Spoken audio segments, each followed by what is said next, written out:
Make sure to pick up your TYRANTRUMS shirts and hoodies. Link is in the description down below.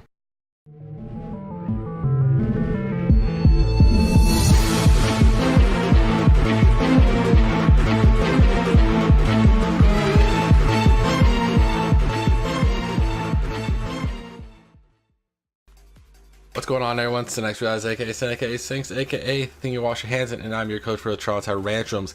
This week we are taking on Ashenmoor and the Appalachian Thunder. Hopefully I pronounced that right. Never seen a name like it before. Yeah. So we might as well just hop into it. Let's just jump into it. How many times have you heard that, right?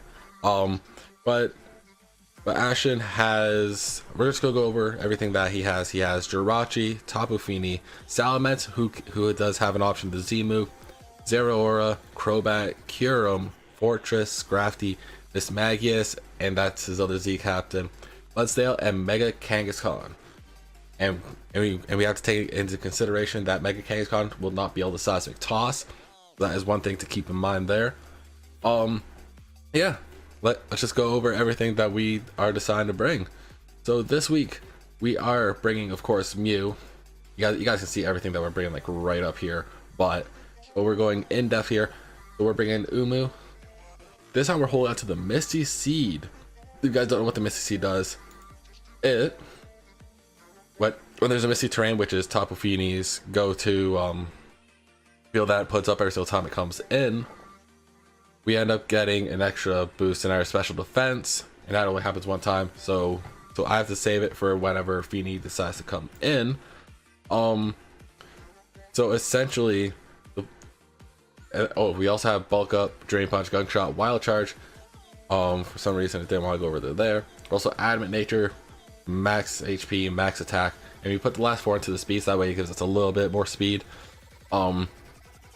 Just in case if he has something that has base 100 speed, which he does, the Mega Kangaskhan. So if he doesn't put any sort of speed into the Kangaskhan or the Rachi, we will be able to outspeed along with the Salamence, but I feel like he would probably put some into the Salamence.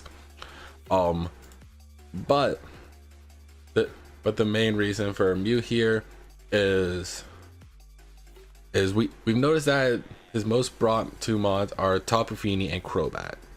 So the plan here is we'll have Mew switch in on the Fini, and it'll activate the Misty Seed, and then we'll bulk up. That'll give us +1 into both of our defenses along with +1 attack. So essentially it'll be a bulky Mew. He'll be ready to go. He'll be ready to go after 1 setup turn. That's all we really need. And then we also have Gunk Shot, which will be for the Fini, Wild Charge for the Crobat, and Drain Punch, so that way we can get our HP back.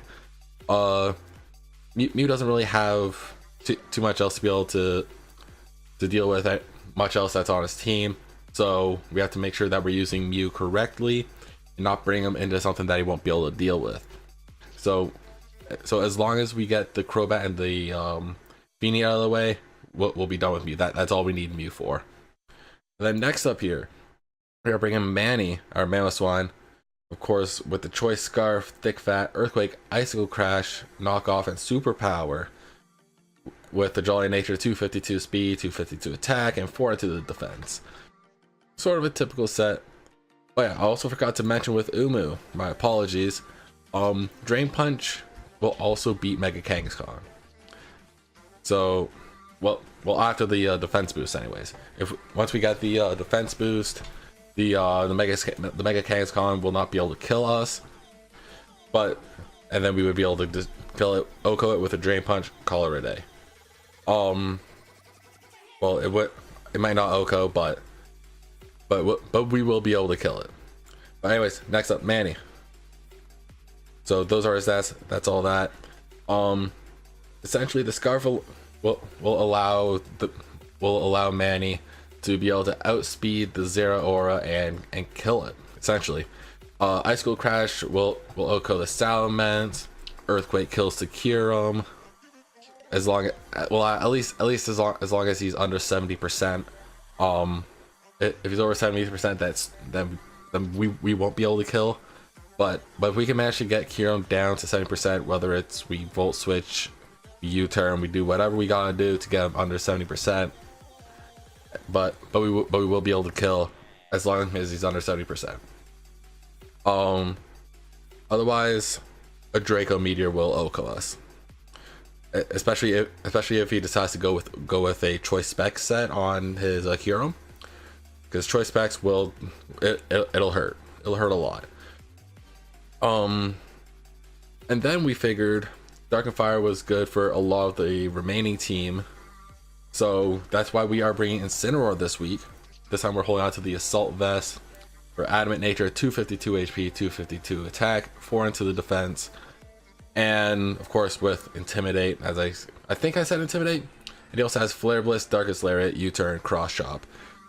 So pretty much he's gonna be really slow.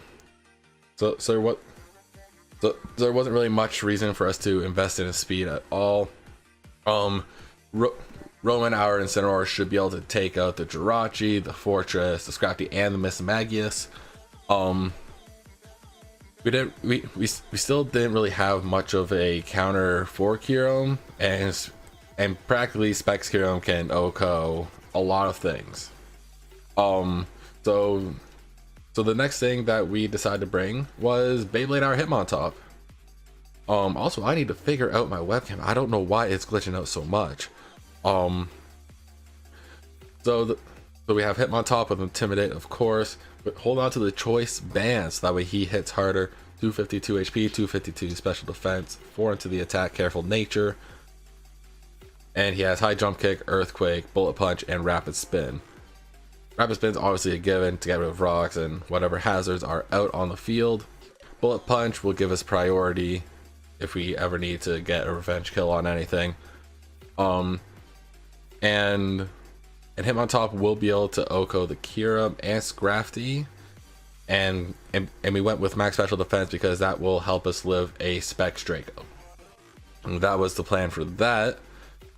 And then since we have all of our threats already covered, we figured we might as well go with something more defensive. So we're bringing Laundry, our Rotom Wash.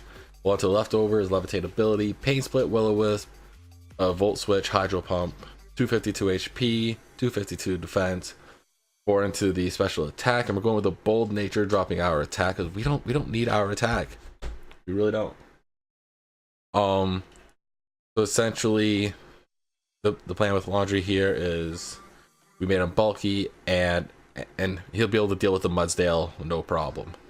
There is Mudsdale. Yeah, there is Mudsdale. Okay. For some reason I thought that there wasn't Mudsdale for a sec. I don't know why.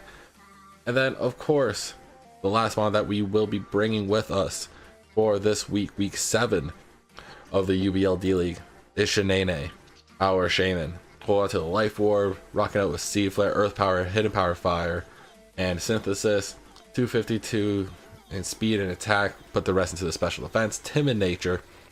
Practically, we're going to be fast, we're going to hit hard. Essentially, we have Seed Flare for the Mudsdale. Earth Power is there for coverage, essentially. And Power Fire will be able to deal with the Fortress. And we have Synthesis for to be able to last a bit longer in the battle. But I think that's going to be it for this week's Team Builder. Thank you guys so much for watching. Hope you guys enjoy. Let me know who you guys think the MVP is going to be on this team this week in the description down below. That's going to be it for me. If you guys are new here, hit the subscribe button and the bell so notify when every video goes up. If you're hyped for this week, hit that like button as well down below. On that note, I'm going to head on out of here, and I will see you guys in the next video. Bye-bye.